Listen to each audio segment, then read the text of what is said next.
Thank you very much. It was straight from the airport to here, but can you hear me okay? Right there, okay. We've got a few other things we can talk about a little bit more. Since Turnbull left, we've got a little bit more power. We have a balance of power in the lower house right now. So I won't talk for long because we've got lots of other good people to talk to you, but that balance of power, we're going to be asking for some things from the government. Otherwise, we won't be giving them supply or confidence. That may not make a lot of difference in the first few weeks because they know they've got a by-election coming up. However, if they lost that seat of Wentworth, then there's going to be a lot of changes. We'll have a lot more power in the lower house. We'll have the balance of power there.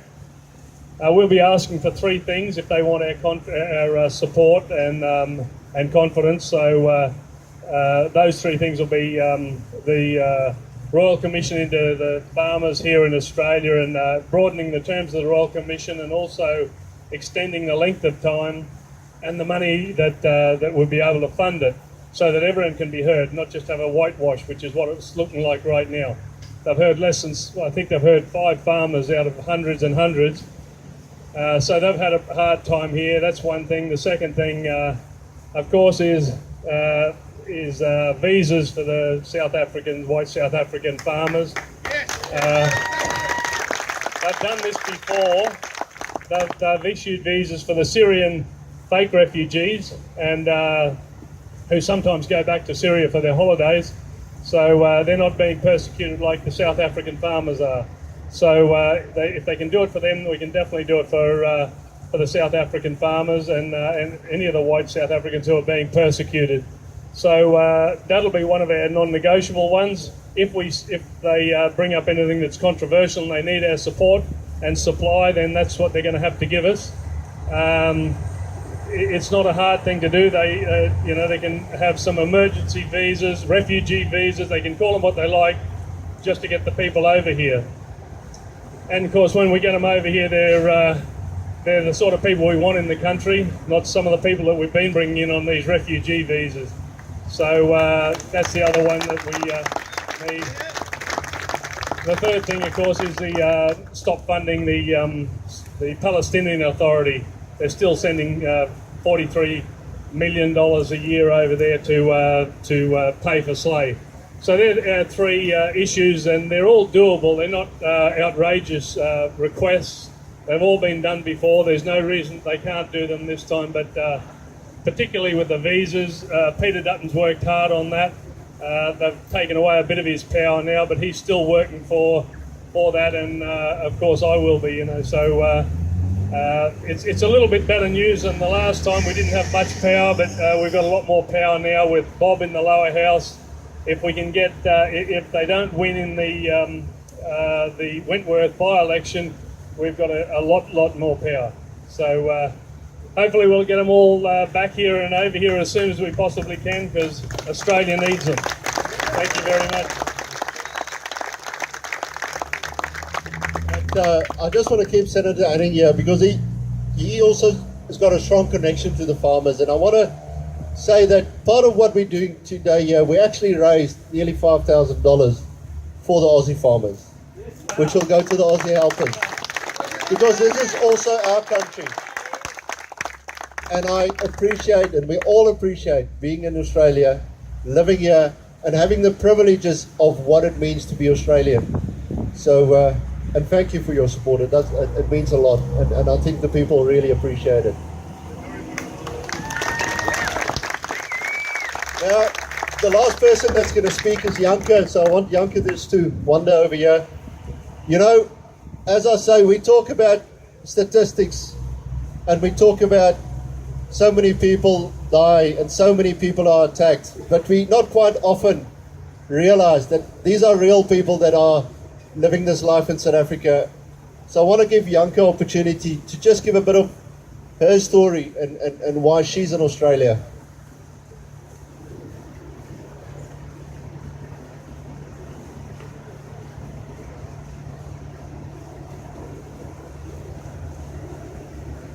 Hello everyone.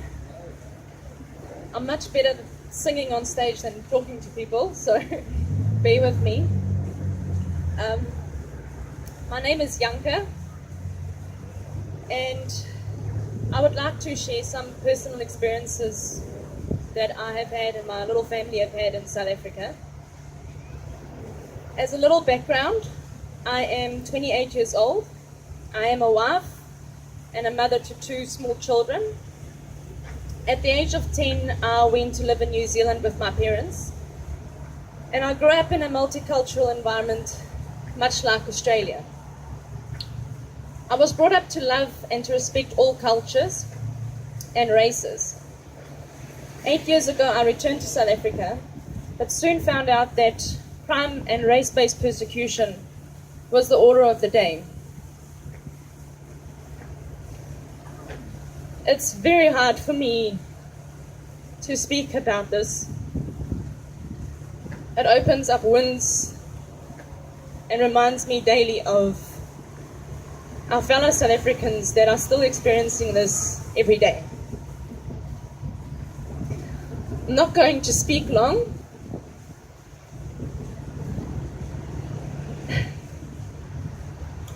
We've had numerous events, African drivers trying to drive us off the roads, showing slit-throat signs and screaming that your time has come, white man. Sorry.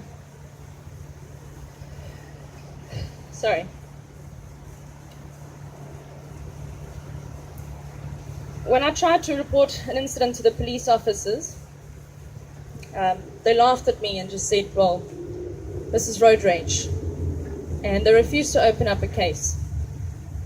My husband was also driven off the road, and the whole left side of his vehicle was smashed up as an African driver tried to push him onto oncoming traffic. But showing a slit-throat sign and screaming, your time has come, white man, is again just referred to as road rage. We had a house break-in a few years ago, which I was lucky enough not to be at the house.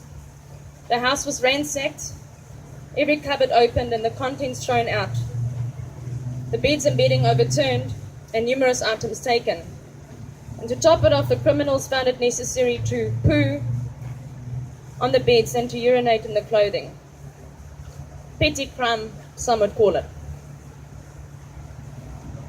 Many would say that that is crime in South Africa, but I beg to differ. If you are not black, you are being targeted every day, purely for the skin, the color of your skin.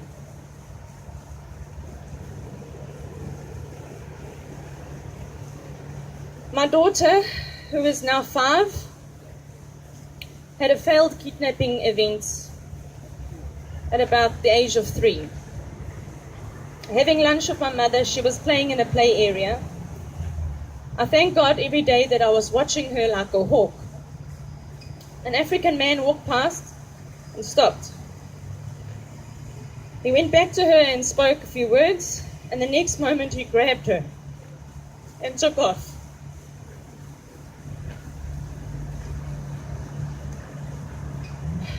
I got up and I started running after her.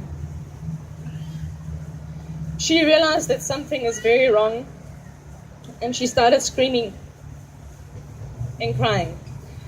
Bystanders managed to block him, and I reached him just before he exited the building and grabbed her out of his arms. I called for security to hold him so that I could phone the police, but they refused to. And the man that grabbed her just responded and said, I'm her friend, and walked away. To this day, my daughter still fears baddies, and she doesn't want to be taken by them.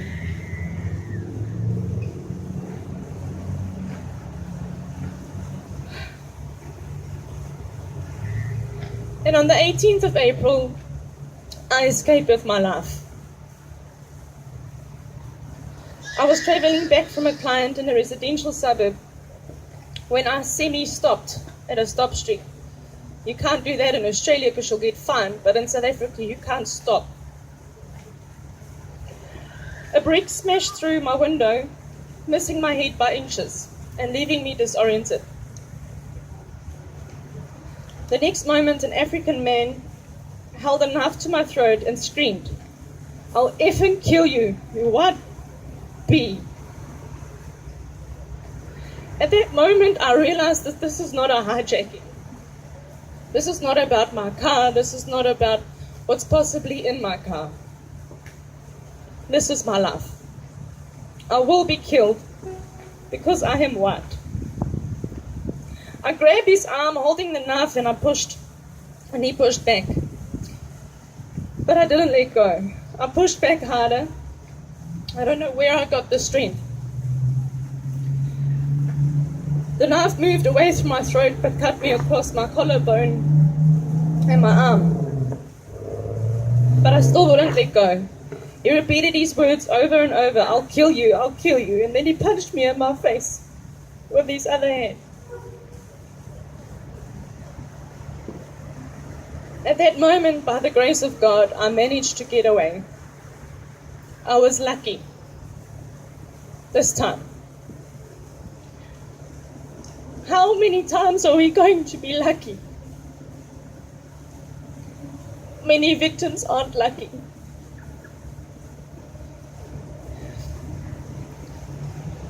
That day, my kid's mum could have been taken away. Because I'm white. Our farmers are being killed ruthlessly. Yes, Mr. Anning, they are. But so are ordinary people like me. We face daily attacks. We fear for our lives on the way to work, at work, and at home. Sleeping with a firearm under the bed, hearing gunshots in the distance, wondering, is tonight our night? Are we going to have to grab our getaway kits and run away? Where do we go? Our children can't play outside, they can't run or ride bikes to the park. We live in houses surrounded by 2-meter-high fences with spikes and electrical fencing, and to top it off, burglar guards on every window and every door. Yet you are still not safe. This has become the norm. Looking at Australia, this is not normal.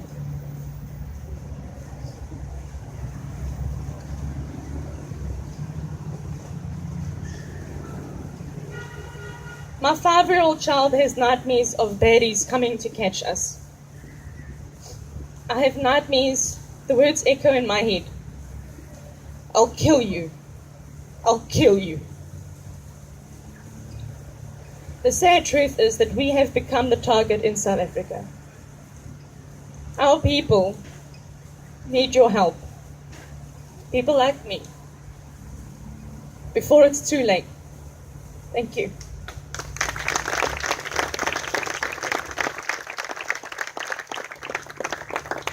Just before we're going to start to march, when we start, we'll start from this corner behind me, but I want to leave you with the last thing.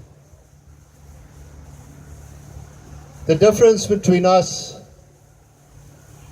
and the left of this conversation is the following. I'm appalled by the murder of 38 farmers this year. But I'm also appalled by the murder of 22,000 people in South Africa every year. And I'm prepared to stand up for both and ask, what is going on? Where's the left? We'll ignore 22,000 people being murdered because there's 38 farmers also being murdered. That is the difference between us and the left of this conversation.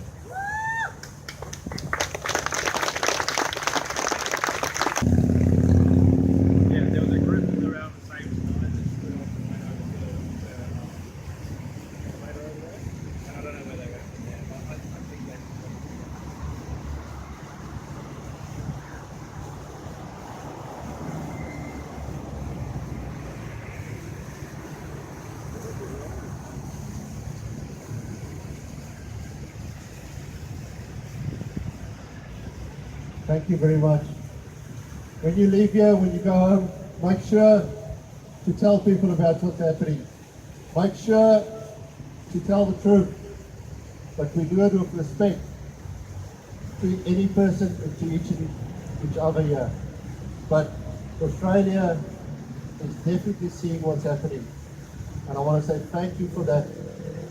It's the country that I love and that I've been living in 17 years. So thank you, Australia.